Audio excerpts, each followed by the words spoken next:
লোকসভার পঞ্চম দফার নির্বাচনে আরামবাগ লোকসভা একটি অংশ এবং সারা দিন ধরেই আমরা প্রায় নির্বিঘ্নেই ভোট হচ্ছে এমনটাই দেখে আসছি এবং আমরা দেখিয়ে আসছি। একদম ভোট শেষ হতে আর কিছু প্রহর বাকি মাত্র, বিকেলে ঘড়ির কাঁটা গড়িয়ে এসেছে, প্রায় 4টে বাজতে যায়।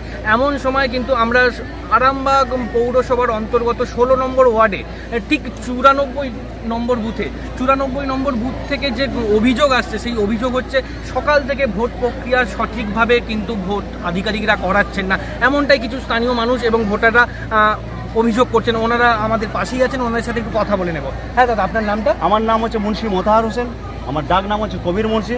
এই 94 বুথ 16 নম্বর ওয়ার্ড 94 বুথের আমি একজন মানে ভোটকর্মী, মানে ভোট দিতে এসেছি। আচ্ছা, আসার পর দেখছি ঘন্টার পর ঘন্টা দাঁড়িয়ে আছি, ভিতরেতে সেক্টর অফিসার আছে, আমি লাইনের পেছনে ছিলাম, দেখি লাইন একটু এগোচ্ছে না। আমি আগে যে সেক্টর অফিসের সঙ্গে কথা বললাম যে যারা আপনাদের ভোটগুলো করাচ্ছে সব অযোগ্য অপদার্থ, একটা ভোট এগোচ্ছে না। আমি ওনারা কি বলছেন, কেন ভোট করাতে দেরি হচ্ছে? ওরা যারা বসেছেন ওনারা ভোট করাতেই পারছে না। সেক্টর অফিসার বলছে আমি চেষ্টা করছি, একটার পর একটা মানুষে দেখছি একই অভিযোগ, আপনি অভিযোগ নেন। ঘন্টার পর ঘন্টা মানুষ যাচ্ছে, আমিও এসছি ভোট দিতে, আমিও ভোট দিতে পারছি। যাই হোক পাশে আরেকজন দাদা আছেন, ওনার সাথে কথা বলবো। আপনারও কি একই অভিযোগ? 100%। আপনি কি ভোট দিতে পেরেছেন? না, এরা অনেক ইচ্ছাকৃতভাবে নাটকগুলো করছে। না, ইচ্ছাকৃতভাবে বলছেন, তার মানে কি জন্য বলছেন এটা? ভোট কি একদমই লাইন এগোচ্ছে না? একদমই লাইন এগোচ্ছে না। আপনি কতক্ষণ আগে এসেছিলেন? আমি এসেছি প্রায় 2 ঘন্টা আগে। দর্শক বন্ধুরা, আপনারা কিন্তু শুনছেন, প্রায় 2 ঘন্টা আগে আসা ভোটারটি তারা কিন্তু অভিযোগ করছে যে এখনো পর্যন্ত কিন্তু সামনের দিকে লাইন এগোচ্ছে না। যাই হোক, আমরা একদম আমার সাথে যিনি ক্যামেরা পার্সন আছে বলবো, আমরা গুটি পায়ে এগিয়ে যাওয়ার চেষ্টা করবো। আরামবাগের 16 নম্বর ওয়ার্ডের 94 নম্বর বুথ, এখানে আরেকজন অভিযোগকর্তা আছে। আপনার কি সমস্যা হচ্ছে একটু বলুন, আপনার নামটা কি বলবেন? আমার নাম রাকেশ ভাস্কর, আমি 3 বার এসেছি, এসে দেখি কন্টিনিউ এইরকম লাইন আছে। আমি কি এইরকম ভাবে এত সময়? আপনি 3 বার এসেছেন, না লাইন কখনোই কম দেখতে পাচ্ছি না, এটাই বলার উদ্দেশ্য। আচ্ছা, আপনাদের টোটাল ভোট সংখ্যা কত এই ওয়ার্ডে? এই ওয়ার্ডে ভোট সংখ্যা 94 নম্বর 1399 ভোট সংখ্যা, 1399, প্রায় 1400 ভোট। তো আজকের দিনে একটা বুথে এত সংখ্যক ভোটার যদি রাখা হয় তাহলে কিভাবে তারা এই এতক্ষণ দাঁড়িয়ে ভোট দিতে পারে? এই গরম সকাল থেকে দেখুন, এই যে বয়স্ক ব্যক্তি দাঁড়িয়ে আছে, দেখুন এখানে একজন বয়স্ক মানুষ আছে, ওনার সাথে একটু কথা বলবো। সকাল থেকে এরকম লাইন দাঁড়িয়ে আছি, 2 ঘন্টা 3 ঘন্টা করে একজন মানুষ দাঁড়িয়ে যাচ্ছে। সে এত অফিসার করছে যে মানুষ মারবার এই 1400 ভোটার। আপনি কতক্ষণ ধরে লাইনে দাঁড়িয়ে আছেন? আমি দাঁড়িয়ে আছি 2 ঘন্টা ধরে।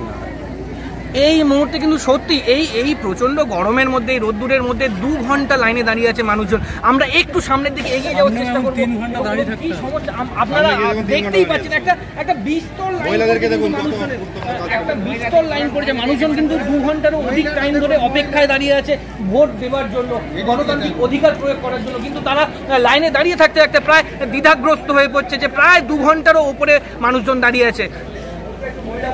94 নম্বর বুথ, যেই বুথের ভোটিং ডিলে নিয়ে এত সংশয়, আমরা কিন্তু একজন পুলিং এজেন্টকে পেয়েছি। নমস্কার দাদা, আপনার নামটা বলবেন? মোহাম্মদ আরিফ। আপনি পুলিং এজেন্ট আছেন কোন রাজনৈতিক দল থেকে? তৃণমূল কংগ্রেস থেকে। আপনার বক্তব্য কি সমস্যা চলছে? সমস্যা চলছে যে ম্যাডাম 3 জন আছে, ওনারা ঠিক ভোট করাতে পারছে না, মানুষ দাঁড়িয়ে যাচ্ছে, কখনো ওদের ডিস্টার্ব হচ্ছে, দেখতে পাচ্ছে না চোখে যে ম্যাডাম বসে আছে, বয়স্ক ম্যাডাম চোখে দেখতে পাচ্ছে না। যে আমাদের প্রিয়াইডিং অফিসার আছে, আমি ওনাকে বারবার বলছি ম্যাডাম ওনাকে তাড়াতাড়ি করতে পারুন, 1400 ভোটার আছে, উনি কিন্তু বলছে ম্যাডাম কাজ করতে পারছেন। এটাই সমস্যা, আর অন্য কোনো সমস্যা নেই। ভোটার একটা ভোট দিতে সময় লেগে যাচ্ছে 10 মিনিট, কোনটা আধ ঘন্টা, কোনটা 1 ঘন্টা সময় লেগে যাচ্ছে।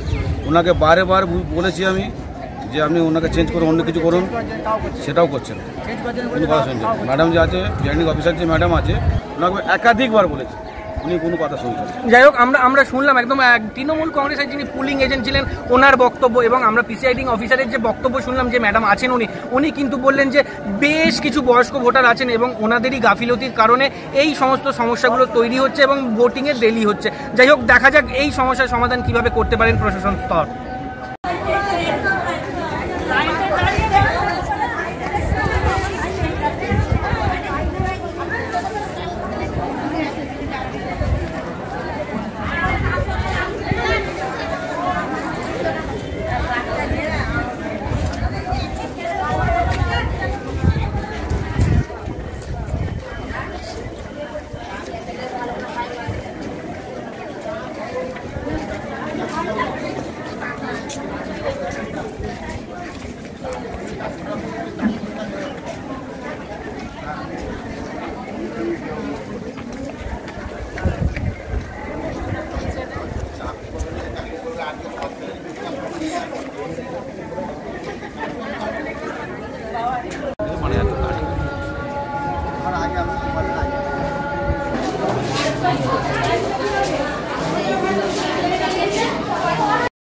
অনেক বয়স্ক ভোটের প্রথম থেকে তারা এসছে এবং তারা বেশিরভাগ 93, 94, 93 যারা তারা এই বুথে চলে আসছে। এরকম হচ্ছে বলে আমাদের আবার ফেরত পাঠাতে হচ্ছে, এই কারণে দেরি হচ্ছে। কতটা ভোটিং হয়েছে এখনো পর্যন্ত? এখন প্রায় 800 হয়ে গেছে। আপনার এখানে তো প্রায় 1400 ভোটার। হ্যাঁ, 800-এরও বেশি হয়ে গেছে। 800-এরও বেশি হয়ে গেছে। আসলে প্রথম দিকে আরো কেন ধীরে ধীরে হয়েছে, বললাম না, যেগুলো বৃদ্ধ ভোটার যারা ধীরে ধীরে আসছে, বসে পড়ছে, আবার একটু যাচ্ছে, দিয়ে দিচ্ছে, তাদেরকে আমাদের ড্যামি ব্যালট পেপার দিয়ে বোঝাতে হচ্ছে কিভাবে 2বার 3বার বোঝানোর পর ওরা দিচ্ছে। তারপরে দেখা গেল সবকিছু করার পর যখন লিখছে তখন দেখেছে 93 বুথের আমাদের এখানে চলে এসছে, আবার তাকে পাল্টে হচ্ছে। এরকম একটা হচ্ছে, যেহেতু বয়স্ক